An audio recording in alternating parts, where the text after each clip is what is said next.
नमस्कार, शाम के 7 बज चुके हैं। वक्त है सत्याग्रह का। आपके साथ मैं हूं पूजा सचदेवा।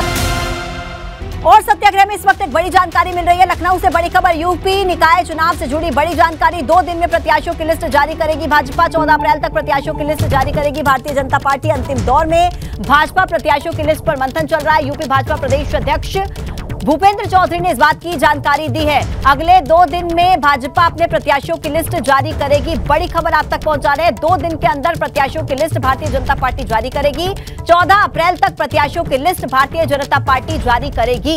और इस वक्त भाजपा बीजेपी लगातार तैयारी कर रही है, बैठकें कर रही है। आज सभी जिलों में जो जिला कोर कमेटी होती है उसकी बैठक हो रही है। वहां से नाम लखनऊ भेजे जाएंगे और फिर कोर कमेटी की बैठक होगी और फिर माना जा रहा है कि उन नामों पर मुहर लग जाएगी। हमारे साथ प्रदेश अध्यक्ष भूपेंद्र चौधरी, उनसे जानेंगे कि आखिर कैंडिडेट के नाम घोषित कब होंगे। सर, 17 तारीख ही पहले चरण के लिए नामांकन की आखिरी तारीख है। 12 तारीख आज हो गई है। अब बीजेपी कब तक अपने उम्मीदवारों के नाम की घोषणा करे? निश्चित रूप से जब नामांकन का अंतिम दिन होगा उससे पहले कर देंगे। नामांकन की जो समय सीमा है अंतिम, उससे पहले भाजपा अपने सभी प्रत्याशियों को घोषित करके जनता के बीच में जाएगी। क्या जब हमारे यहाँ लोकतांत्रिक व्यवस्था है और हम अपने कार्यकर्ताओं की राय शुमारी से बातचीत करके और सिस्टम से, व्यवस्था से जैसी है ऊपर तक नाम हमारे यहाँ आते हैं, तो अलग अलग स्तर पर बैठकों का क्रम आरंभ है और उसी आधार पर लोग बातचीत करके सहमति बनाकर नाम आगे प्रस्तावित कर रहे हैं। और बहुत जल्दी हम लोग आपस में बैठ के बातचीत करके प्रत्याशी चयन की प्रक्रिया को पूरा कर लेंगे। एक चर्चा ये है कि जो 17 मेयर हैं उनके नाम कोर कमेटी में पहले तय होंगे, फिर दिल्ली भेजे जाएंगे। क्या ऐसे बाकी सारे नाम भी दिल्ली से ही तय होंगे? बाकी ऐसा हमारे यहाँ एक प्रक्रिया है।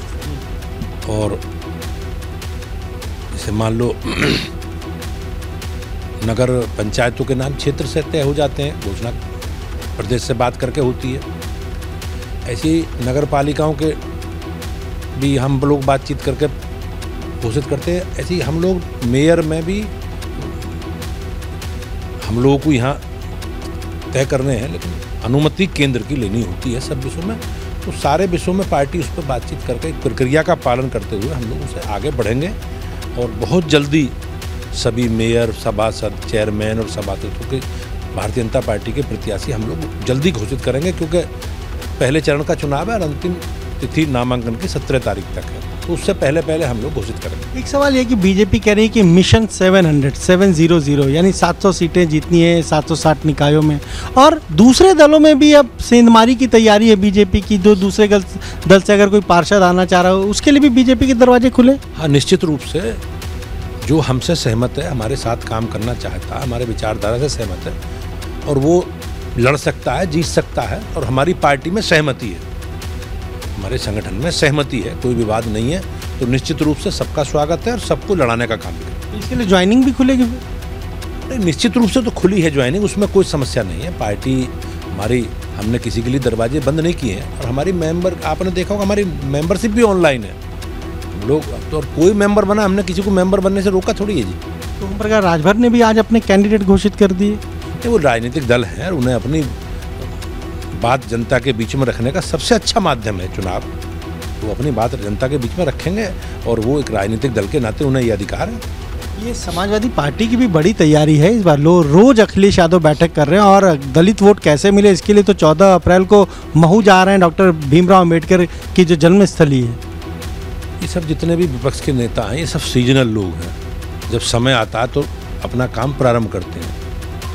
आपने देखा होगा 2022 के चुनाव में इन लोगों ने भगवान श्री परशुराम की मूर्ति लगवाई थी चुनाव की, और उसके बाद चुनाव के बाद ना परशुराम की मूर्ति लगाने वालों का पता है और ना उसकी कोई चर्चा है।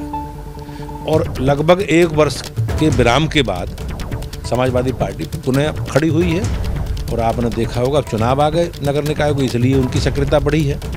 और अब वो अभी आपने देखा होगा बाबा साहब क्या नाम, काशीराम जी की, मान्यवर काशीराम जी की मूर्ति का भी प्रतिकात्मक करेगा।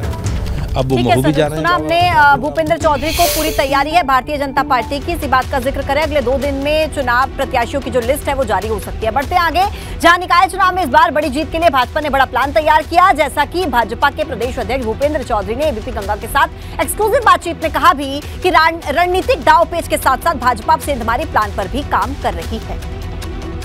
इस बार भाजपा ने नगर निकाय चुनाव के लिए मिशन 700 के लिए बड़ी तैयारी की है, जिसके लिए भाजपा विपक्षी दलों में सेंधमारी भी कर सकती है। सूत्रों के हवाले से खबर है कि भाजपा ने उन लोगों की सूची भी तैयार कर ली है जिन्हें विपक्षी दलों से तोड़कर लाया जा सकता है।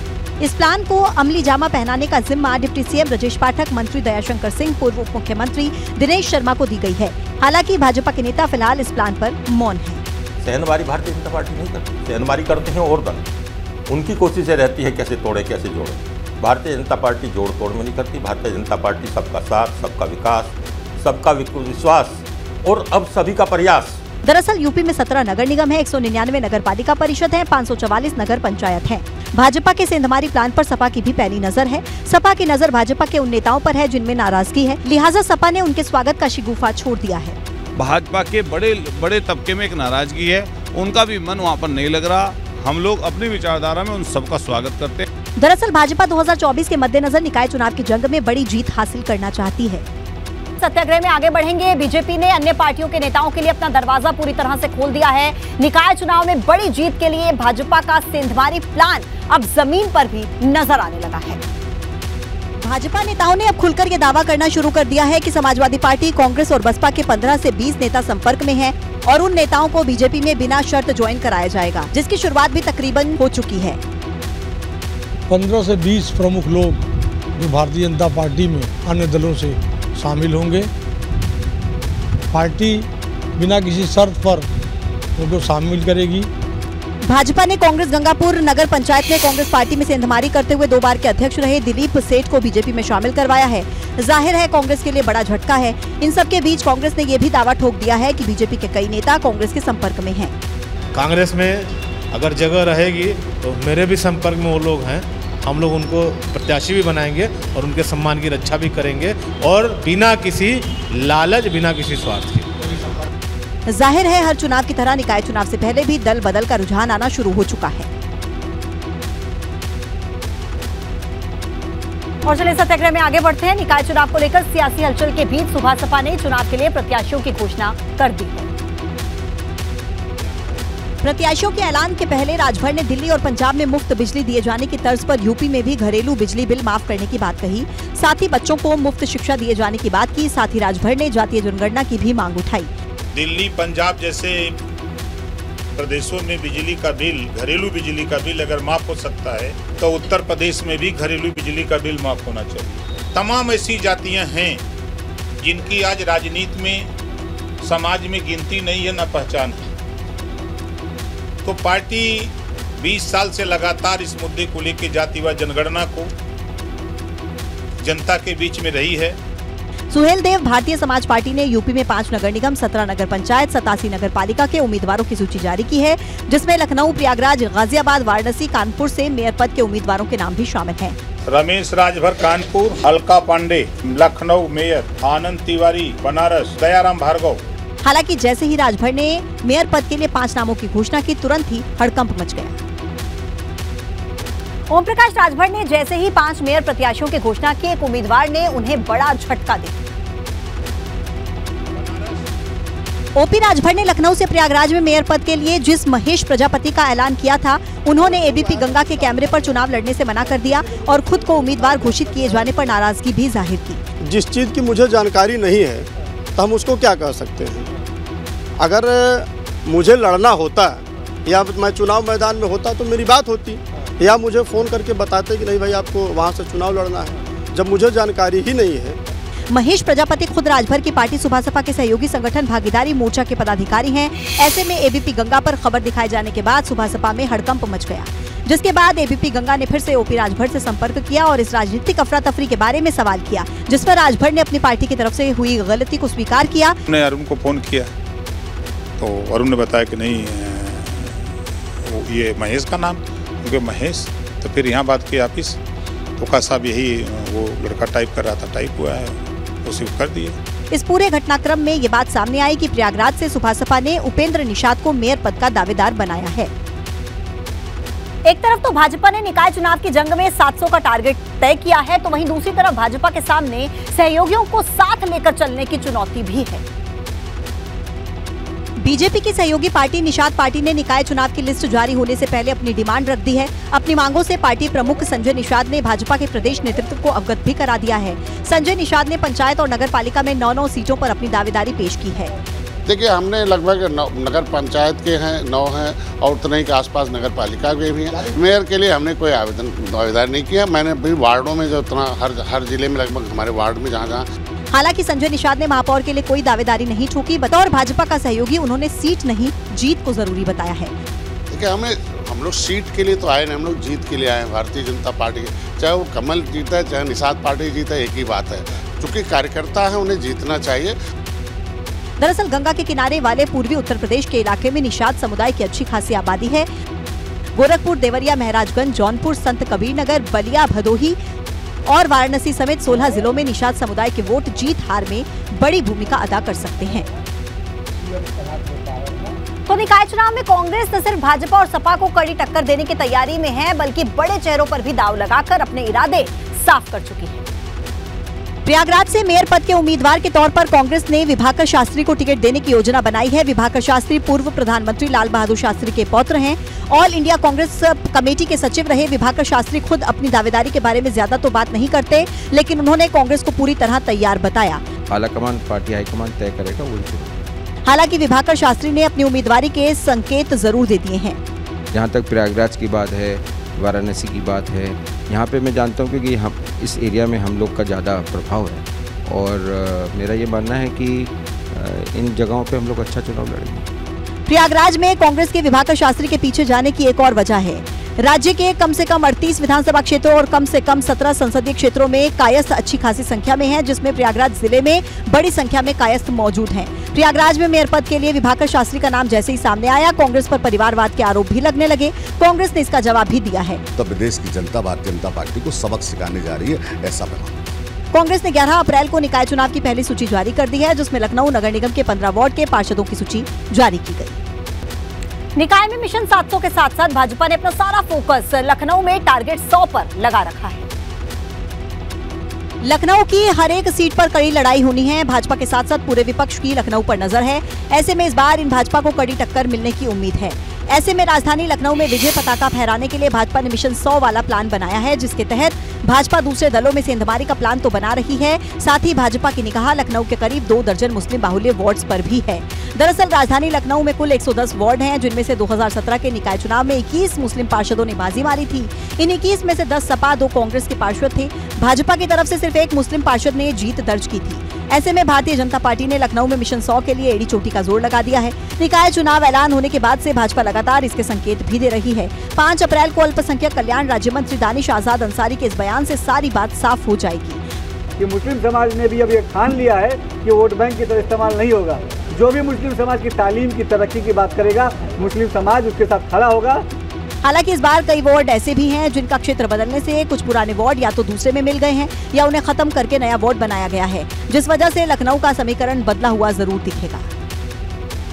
रामपुर के स्वार सीट पर 10 मई को उपचुनाव होना है, लेकिन अभी तक किसी भी पार्टी ने अपने प्रत्याशियों के नामों का ऐलान नहीं किया। प्रत्याशी को लेकर भाजपा और अपना दल के बीच रस्साकशी देखने को मिल रही है। दरअसल पिछले विधानसभा चुनाव में भाजपा और अपना दल गठबंधन में ये सीट अपना दल को दी गई थी और अपना दल प्रत्याशी नवाब हैदर अली खान उर्फ हमजा मियां ने यहां से चुनाव लड़ा था, लेकिन वो चुनाव हार गए थे और समाजवादी पार्टी के अब्दुल्ला आजम यहां से चुनाव जीत गए थे। अब यहां उपचुनाव होने हैं, लेकिन भाजपा और अपना दल के बीच प्रत्याशी को लेकर असमंजस बरकरार है। हालांकि पिछले चुनाव के प्रत्याशी हमजा मियां इस बार बड़ी जीत का दावा जरूर कर रहे हैं। मुझे उम्मीद है कि जैसे जो वोट मुझे मिले थे जी, अगर मुझे आशीर्वाद प्राप्त होता है और मौका दिया जाता है तो मेरा मानना है कि ये जीत मैं एक ऐतिहासिक जीत प्राप्त कर सकता हूँ स्वार में अब की बार।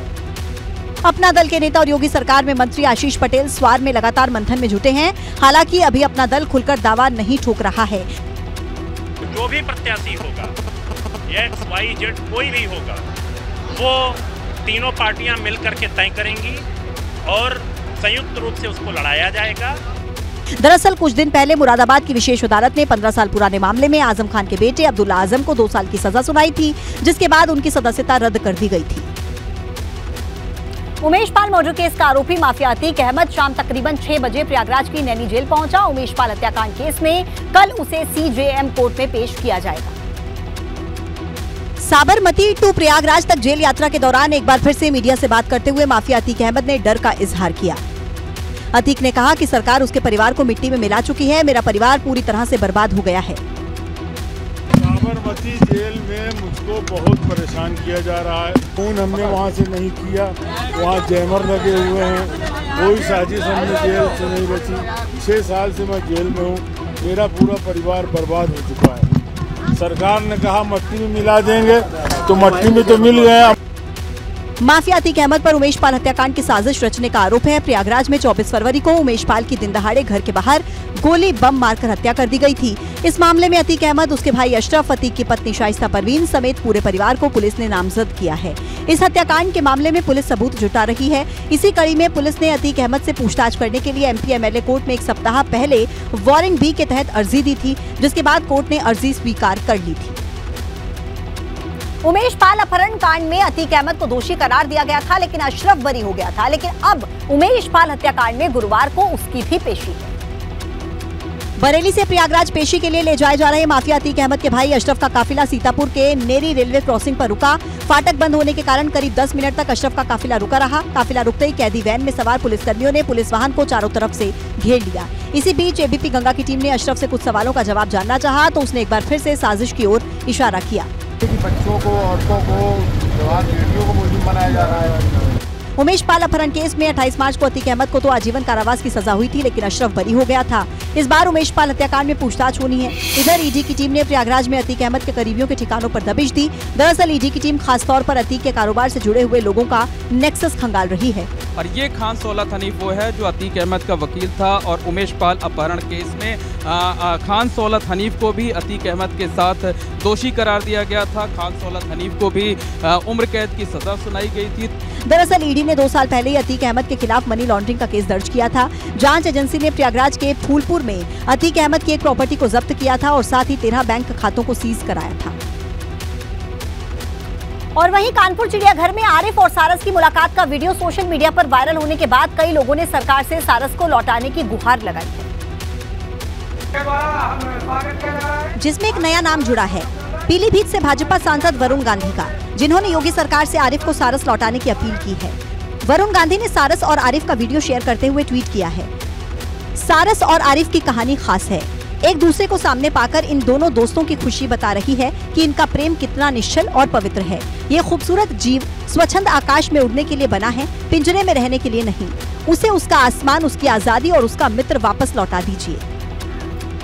11 अप्रैल को आरिफ अपने सारस दोस्त से मिलने कानपुर चिड़ियाघर पहुंचे थे। सारस का क्वारंटीन पीरियड खत्म होने के बाद आरिफ को चिड़ियाघर में जाने की इजाजत दी गई थी।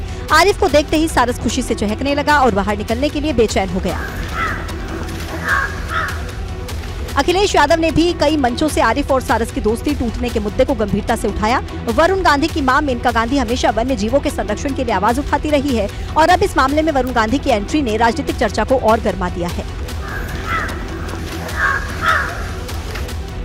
अयोध्या में राम भक्तों का 500 साल का सपना जल्द ही साकार होने वाला है। जल्द ही भगवान श्री राम गर्भगृह में विराजमान हो जाएंगे। क्योंकि राम मंदिर के निर्माण कार्य में छत की ढलाई का काम शुरू हो चुका है। अब कुछ महीने शेष हैं, जिसके बाद रामलला का गर्भगृह तैयार हो जाएगा। उधर गर्भगृह तैयार करने में मजदूर दिन रात जुटकर काम कर रहे हैं, जिसमें अब तक बीम की ढलाई का काम पूरा हो चुका है। छत की ढलाई के लिए कर्नाटक से आए मार्बल का इस्तेमाल किया जा रहा है। बंसी पहाड़पुर के गुलाबी पत्थर का इस्तेमाल हो रहा है। दरवाजे के लिए महाराष्ट्र से सागवान की लकड़ी मंगाई गई है। ये छत की ढलाई के काम में सब हमारे यहाँ जितना भी है, कर्नाटक का जो मार्बल आया हुआ है उसी सब तैयार हुआ है, उसी से पूरे मंदिर का निर्माण हुआ है।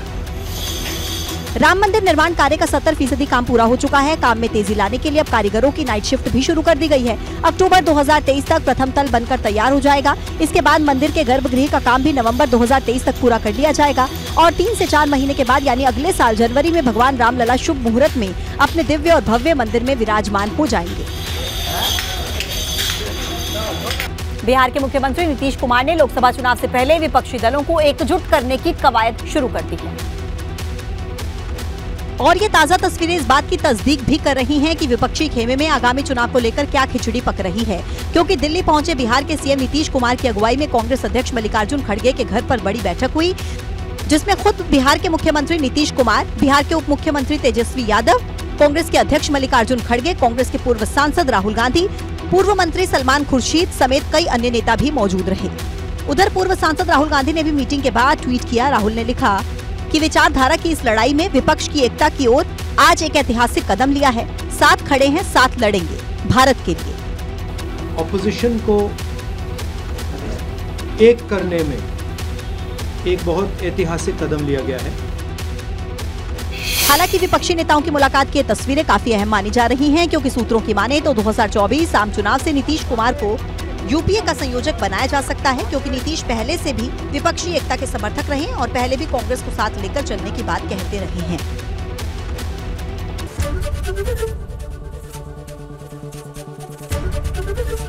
एबीपी गंगा, खबर आपकी, जुबान आपकी।